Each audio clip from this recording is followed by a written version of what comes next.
This is Between Hook Sets. I'm Jason Walter from In Through the Outdoors with my partner in slime, Kurt Underhill from the fishing crew. Well, the partner in slime has a Mercury meeting, and he can't get out of it. And when the Mercury guy wants to talk, you talk, and you go out for supper. So it's just me, but it's not going to be me alone. We did promise Jason Mitchell, who is busier than busy, but we're going to bring him in, and we'll get to chatting right away. Jason, welcome to Between Hook Sets. Hey, yeah, great to be here, man. Yeah, talk about busy. So we're up at Cormorant Lake here, the YMCA camp, doing a bunch of cool training for Scheels. And so I'm in a back room here in a closet. So if it looks like a hospital, that's why. That's almost what it looks like. You're missing a walleye and a bass and a perch and fun stuff like that. But ambience behind me here. Well, we appreciate you being with us. I know you've done quite a few podcasts. You did one here 3 or 4 days ago, and we're going to chit chat about the fact that you're going to be in Sioux Falls at Ice Fest at Scheels. But first, I want to talk a little bit about this new technology. You know, it's pretty crazy when I grew up in Rugby, you grew up in Minot. So we know North Dakota pretty well. You went to college in Wahpeton, was it? You know, I kind of did the tour of the entire state for about a semester of college. It felt like a year. I never did graduate, so I just kind of bounced around a little bit, and then decided I was wasting my time and money, and so I wasn't a very good student. I wasn't either. So, you know, we're both doing the same in that regard. Not great at academia. I wanted to be in radio, and I was in radio, so I thought, why should I finish? But yeah. You ended up spending a lot of time on Lake Sakakawea. I think everybody, I shouldn't say everybody, but most people think that you spread your wings and set down roots in Devil's Lake to begin with. But you spent a lot of time on the water on Sakakawea before you went to Devil's Lake. I did. I spent a lot of time there growing up. I mean, that's where I fish. I mean, that's where my passion for fishing started. You know, I still love going back to Lake Sakakawea. It's absolutely one of my favorite places on earth. Absolutely. Yeah, it's a tremendous place. And then you ended up meeting Kyle and, of course, Tony Dean, and then Zippy Doll. And things really changed for you then. Yeah, I mean, I was young. Goodness, I started guiding that first summer at Woodland, and I slept in a camper and fishing every day and having the time of my life. I bet you didn't even have a bag phone. No. I mean, you know, I always joked, you know, I mean, I didn't get into this to make money. I thought back then, you know, if I could just have a decent boat and fish every day, I'll never ask for anything more, I promise, you know. And that's something you're doing something you love, right? Oh yeah. And I love guiding. I mean, there's people that are way better at fishing than I was, in the sense that, you know, and I've hired great anglers that were terrible guides, but I think the big thing is I had the right temperament where I was able to be patient with people when they needed it, you know, because you're going to get people that I have to remind my guides, you know, that were working for me over the years, you know, like, you know, if you're like a top level angler, you're probably not going to hire a guide, you know, and Right. So it is what it is, right? You got to work with people that haven't done any fishing. And I kind of loved that, or I did love it. I enjoyed getting people out and, you know, trying to, you know, get people on fish that maybe hadn't done that a lot or hadn't been on fish a lot. And I found that they really appreciated it. And so I enjoyed taking people fishing. Well, you ended up being a legend. You've amassed, would it be fair to say, an empire? I don't know. The fish don't know or care, you know? No, I suppose they don't. And that's one thing that I've found out about you over the years here too. Got to know you a little bit, how humble you are and down to earth, and you don't seem to forget your roots. No, I mean, you know, we try a lot of things that don't work. And to this day, right, when we're filming and doing a lot of things, you know, I have to remind people that what you see on TV is the best 20 minutes, right? You know, a lot of times it might take us a day to film a show. Sometimes, though, we might spend 2 days trying things that don't work. And, well, we were hoping to get a trolling show. That ain't going to happen. So then we got to do plan B or plan C, you know, and so, you know, we try things that don't work. We're, you know, testing lures, trying different things. I mean, there's a lot to it where a lot of fishing is not catching. I mean, that's the reality of it. Say you want to experiment. Oh, you know, I've never fished this lake before. It looks pretty good. Look at the stocking reports. They put a bunch of walleyes in here. You go and try it, and they go, wow, I don't know where they went, you know? And so, I mean, you know, but that's what you have to do. You have to kind of hit that fear of failing head on and not really care if you fail. I mean, you care if you fail, but you have to almost embrace it, because that's how you find the special bites. That's how you find the under the radar lakes. That's how you get outside your comfort zone and maybe learn and get confident with a new pattern or a new lure or a new technique. And so I mean, we just try to spend a lot of time doing that stuff. So we try to, at least try to have a pulse on what's happening in fishing right now, at least in this part of the world. So. Yeah, I know I'm all about talking fishing. I talk fishing every day, all day, but when it comes to actually fishing, it's it's not game on. It's just that fishing has gotten a little bit tougher, I think, in some of our South Dakota lakes. I think basically they've just been outfished, for They whatever cycle, reason. they ebb and flow. One thing I'll say too with these prairie dish bowl lakes is that the highs are high and the lows are low, in the sense that, I mean, you're old enough, I'm old enough to remember a lot of these lakes didn't exist at one time. And when you have new water, when you have a new fishery, the productivity is through the roof. And so, I hate to say it, but when a lake is rocking and the fishing's really good, well, then obviously that's going to attract people. That's going to attract anglers. Fish get caught. They go home on a ride in the live well, and then the fisheries can decline, and sometimes it's a water level thing. But then you get a bump in water, and those fisheries can bounce right back. Or sometimes you get summer kills or winter kills. And so it's kind of a deal in the Dakotas where we do kind of have that ebb and flow and that high and low, and you just have to ride it. And I mean, you look at the Missouri River and what a gem that is, and I mean, we're lucky in both North and South Dakota. We truly have some of the very best walleye fishing on the planet. So Yeah. Oahe gave up another 16-pounder to a Walleye Nation Creations Reaper. I believe it was yeah, the you can blue kind of second guess what timer. those fish are getting caught on, right? Every time you see a picture, it's like, oh, another one on the Reaper. Back when you and I were younger in North Dakota, there was Devil's Lake, and it was a 2-pound perch metropolis. And then you Yep. had Ashtabula, you had Van Hook Arm, you had Sakakawea, and that was really it. But like you say, the prairie potholes came along, and it offered a whole lot of fishing for a whole lot of people, and the industry blew up because of it. Absolutely. I mean, I don't care if you live in Aberdeen. I don't care if you live in Wabae, Brookings, Rugby, Valley City. I mean, there's a dish bowl slough that's got an impressive walleye population somewhere near you. I mean, I can almost guarantee that. And a lot of those, locations, you look at like in the 80s when we were in that big drought. I mean, a lot of those locations were dry. They weren't even lakes. And so it's incredible. I mean, it really is.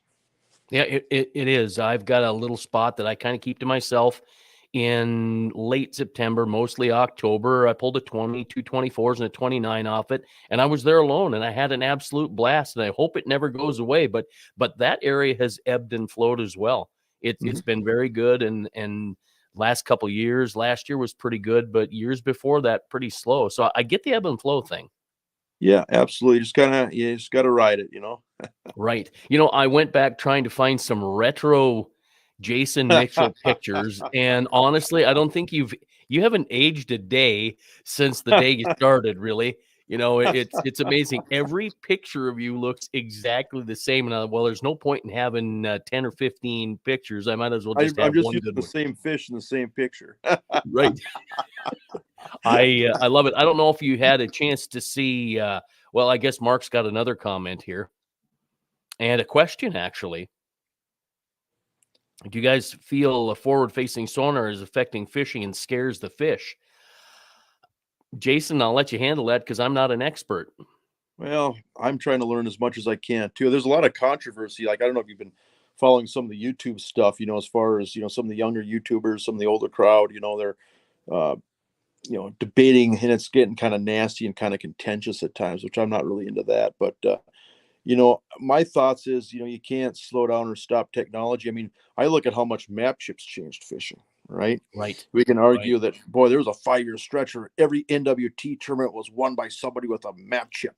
They either had a Lake Master or they had a Navionics, of Right. course, right? I mean, and you look at, boy, that made a big difference. Spot lock made a big difference, Oh, right? yeah. Especially like on rivers and stuff.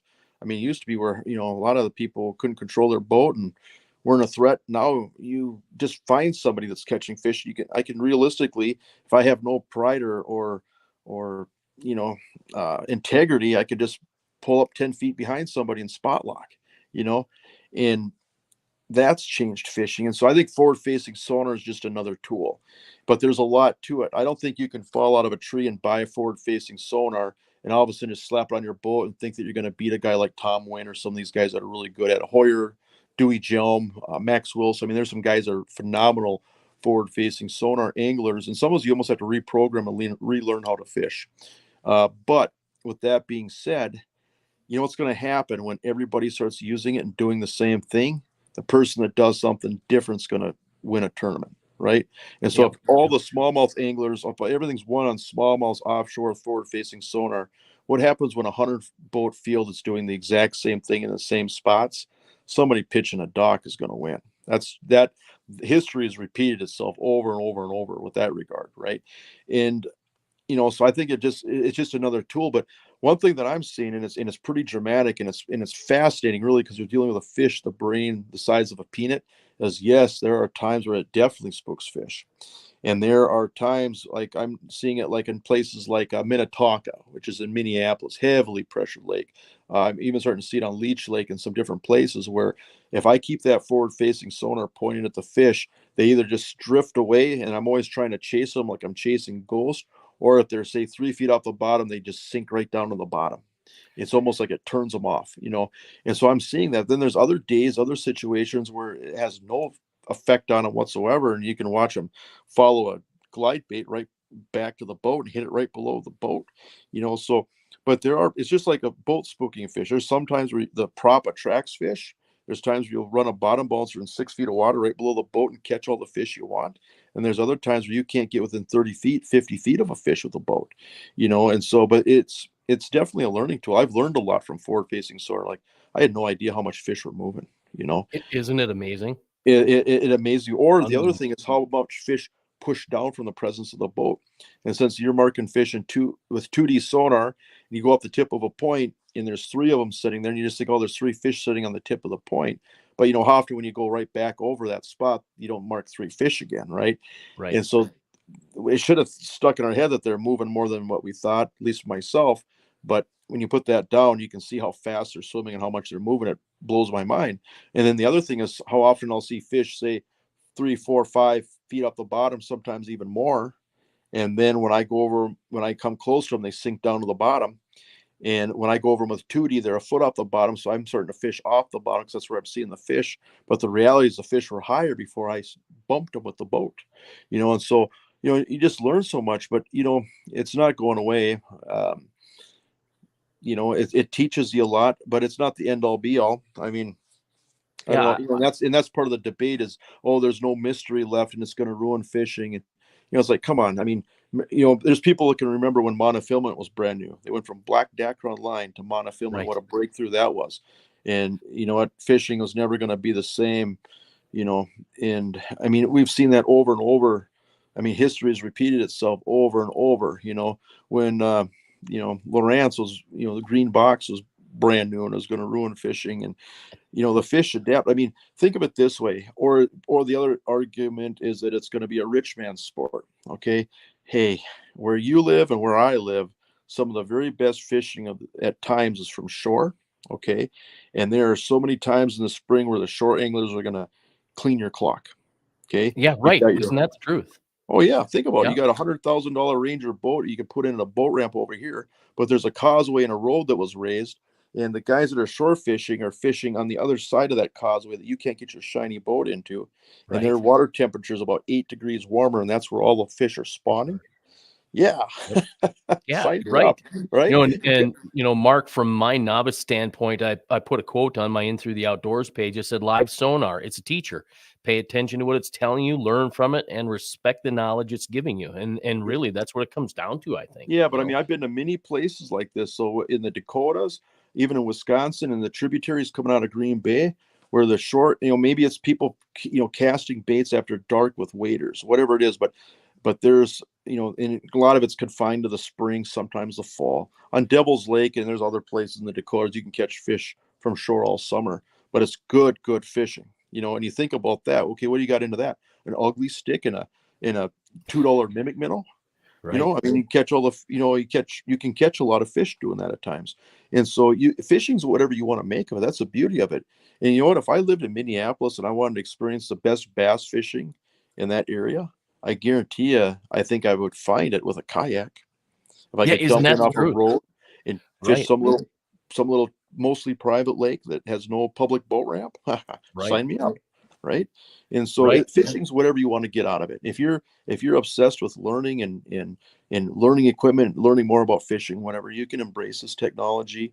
If you don't want anything to do with the technology, there's plenty of opportunities for you too. That's the beauty of fishing, but I don't know. It's fun. I mean, but yeah, there's definitely times where it's spoken fish. I was joking with somebody at the St. Paul ice fishing show last weekend. Like, where's this going to go? Is this going to come full circle where these fish are going to get conditioned and sensitive to stuff where there's going to be situations where you drill one or two holes and sit on a bucket with no electronics and wait for a fish to swim by? That's kind of where we started. Isn't that the truth? That's You exactly what wonder. happened. You wonder. Chad Cummings is watching from, I'm guessing, Minnesota, unless he's off to another show. Uh, is it the sonar power that drives them off? That's what You we're got multiple deucers there. I don't know.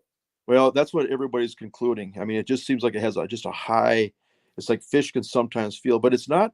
It's not always. You never say always or never. I mean, there's times where I pointed at a school of crappies and I could feel it looked like I split the school in two, like one half went one way, the other half went another way. There's times where you pointed at fish and they just sink down to the bottom and swim away from you. There's other been situations where you put it down and the fish swim to it. Okay, and there's been times though where, especially on just fickle off bites, where it's like the people that are running forward facing sonar, they weren't seeing as many fish because the fish wouldn't swim right underneath it. And the people that were just running traditional flashers were doing well, and basically in the same area, running the same traffic. There's situations I've seen like up on Winnipeg where, like, if you have those big fish that are running right underneath the ice or really high in the water column, you see those so much sooner with forward-facing sonar that you have a much higher percentage of catching them versus if you're running just traditional flasher. By the time you see them, you're behind them. It's too late. You don't see them soon enough. And so it's what I compare it to is forward-facing sonar. To me, complements, like with ice fishing, it complements a flasher in the sense that it's big, it's cumbersome. I've got this big awkward transducer. I don't want to go from hole to hole lugging this thing around. You need an 8-inch hole. You need to drill two 6-inch holes side by side, and so that's the deal. I like to have it on my machine, and I use it to find fish. And I use the nimbleness of the Vexlar to catch fish. But each their own. I mean, people have different programs, and whatever works for you is fine. But I look at it as like forward-facing sonar complements a Vexlar, like 2D sonar complements side imaging. They're both two different things. They're both nice to have in the boat, and there's certain situations where one will shine over the other. So that's the way I look at it. Last 2 winters for me have not been great on the ice, but I used my Garmin 100% of the time. It Yeah.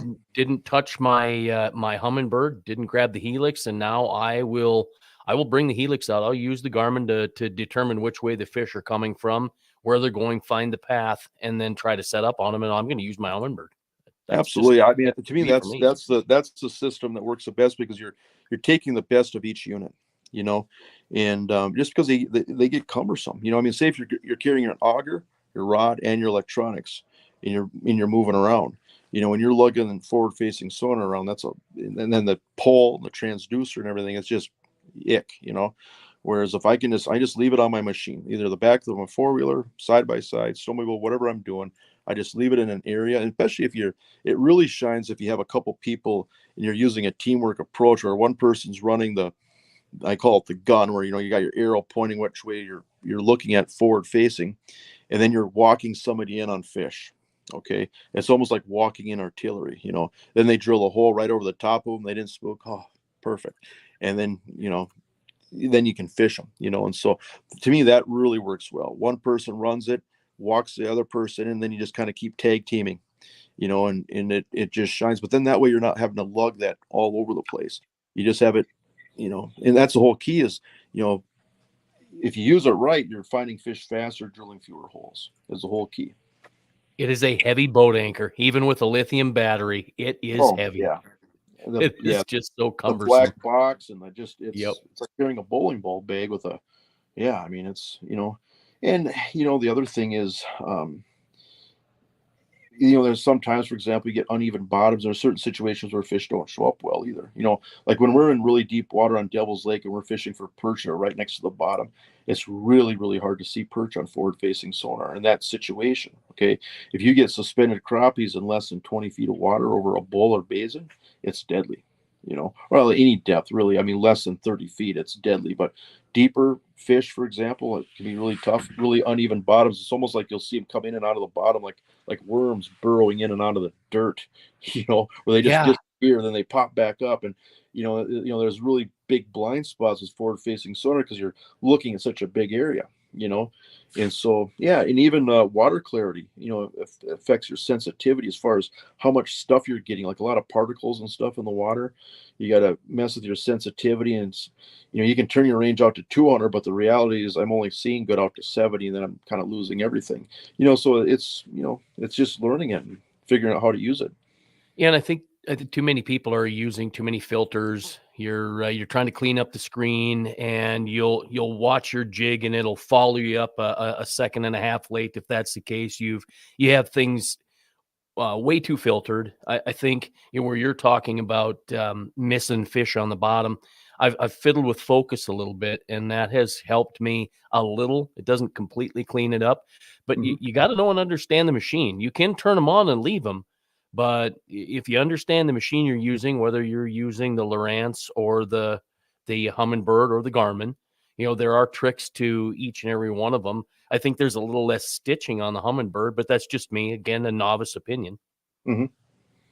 Yeah, Let's no, talk a little bit about before it gets too late here. I promised you half an hour. I see we're at 22 minutes, so let's talk a little bit about Ice Fest coming up at Scheels. You got a yeah. bunch of new clam stuff that is really pretty neat.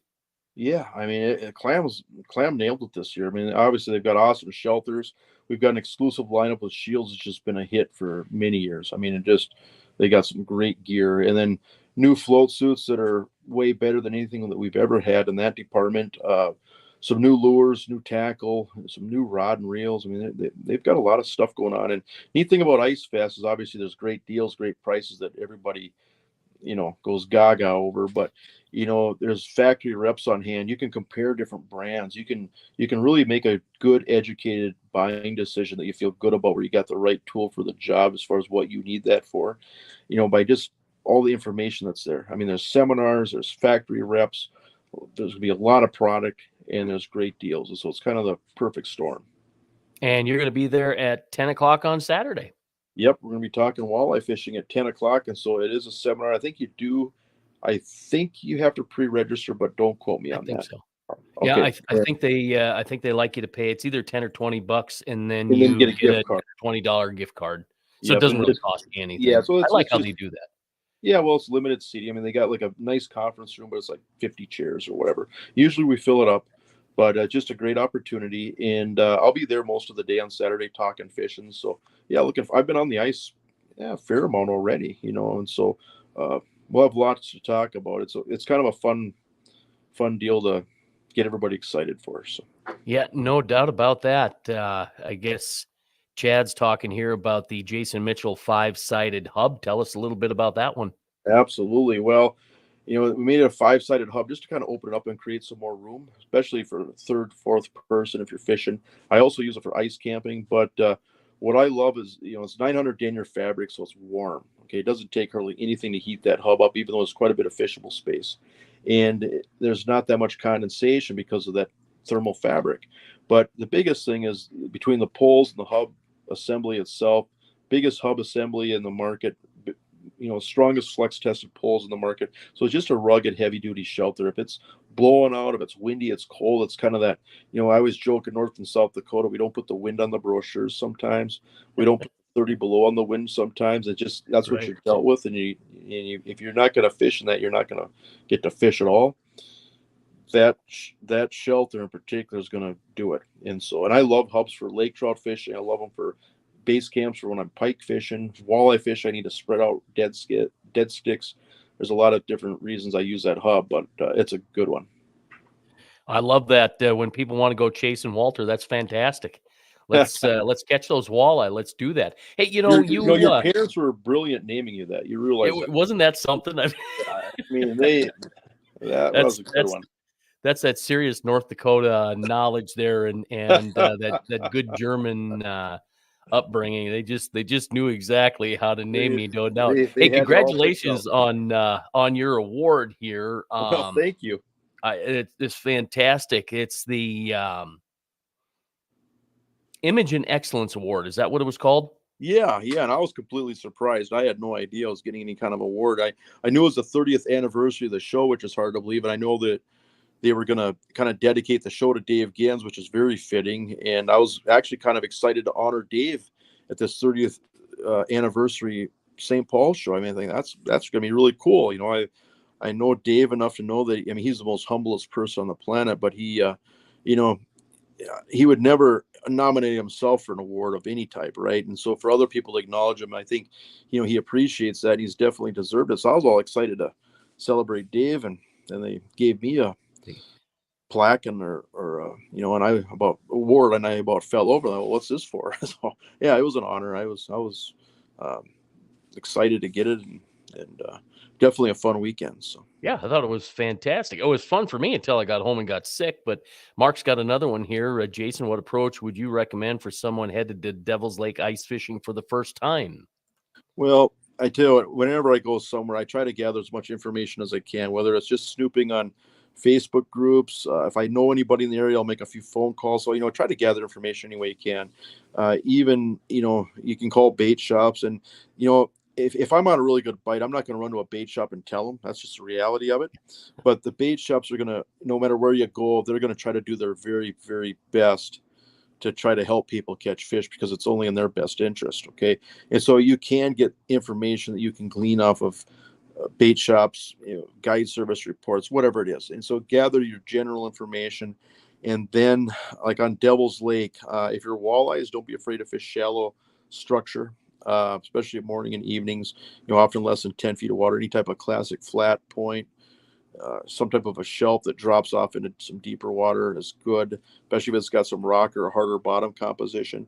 As far as perch, where we find a lot of perch on Devil's Lake is typically off of the basin transition. And so there's the old shoreline, which is, 23, 24, 25 feet of water, give or take. And then off of that, usually that's a harder bottom, a little bit of a lip. And then off of that, it gets into a soft bottom. And usually they're off that transition. And then after that, it's just drilling holes and trying to, big moves find fish, small moves catch fish. Don't be afraid to make big moves or break down water, get in that area, figure out a general zone. Are they catching perch at 20 to 26, or is it 30 to 34? Sometimes it can vary from lake basin or bay basin to, as far as different depths, but try to get that general depth, and then just a matter of running that contour to try to find them. Then once you find them, just try to stay on them. But the lows are low. I mean, Devil's Lake is an intimidating beast of a lake that can kick your butt at times. It's kicked my butt many times. Okay, you don't want to know how many tough days I've had my tail between my legs coming off of Devil's Lake. Okay, and you just have to shake it off and go out there the next day and do it again. But when you get on them, it's the good days are as good as it gets. And our perch numbers are trending. I mean, we've got a lot of perch in the lake right now. There's a lot of nice fish, and so it's really fun again. And so you just have to put your head down and keep grinding away and grind until you run out of time. Get up the next day and do it again. And if you just keep doing that, you're going to get on them at some point. So, and of course, Mark, there's always the snow bears. Oh yeah, you can definitely. There's some great guides on Devil's Lake as well. Absolutely, absolutely. Yeah, no doubt. Or just follow the snow bears if they're, because generally they're booked. But you got the Perch Patrol, you got Bry's Guide Service up there. Is it Keepers that's up? There's plenty of you guys. Yeah, of course. There's several good guides on Devil's Lake. Absolutely. Yeah, no doubt. So yeah, if you're going to head up there, I don't know. When I was a kid, we always went for the towers and the heaves. And I know the towers are still there. I don't know if it still heaves where it used to, but I'm guessing because the lake is different. It's peculiar how the same pressure just kind of pop up like the mouth of Creel running across Rocky, then kind of angling down towards the Dome House. I mean, it seems like every year there's pressure just in basically the same area. So it's kind of fascinating how that happens. Chad, thank you very much. We will catch you on the ice. You have a safe trip to Oshkosh. Wish I could go, but I think I'm showed out. I don't want to get sick again. Either that or got to stop shaking hands. Kissing babies. Yeah, that's what I told Tom Wynn. I said, goodness gracious, man, you got to wash your hands every time you shake someone's hand. And here, I didn't do it. So I guess I willed it on to myself. But anyway, we're at that 30-minute mark. Jason, anything else about the show this weekend and your seminar coming up at Scheels? No, just a great opportunity to see many people. I mean, I love going down to Sioux Falls, and we've had a lot of history down there. There's a lot of people down there I consider friends, and meet a lot of people that really watch the show and follow what we do on social media, and we appreciate those people. So it's great to just get down and talk to those people and talk fishing. I mean, I just love it. I mean, people sometimes say, "Well, I bet you wish you were fishing." Well, I get to fish a lot. I figure if I'm not fishing, the next best thing is talking about it. So I kind of have to pinch myself every day doing what I do. So I have to agree 100% with you. Jason, thank you for the time. I appreciate it. You're a great guy, and it's been wonderful to have you on Between Hook Sets. Thank you very much. You bet. Thank you. All right. Take care. This is Between Hook Sets. I'm Jason Walter from In Through the Outdoors with my partner in slime, Kurt Underhill from the Fishing Crew.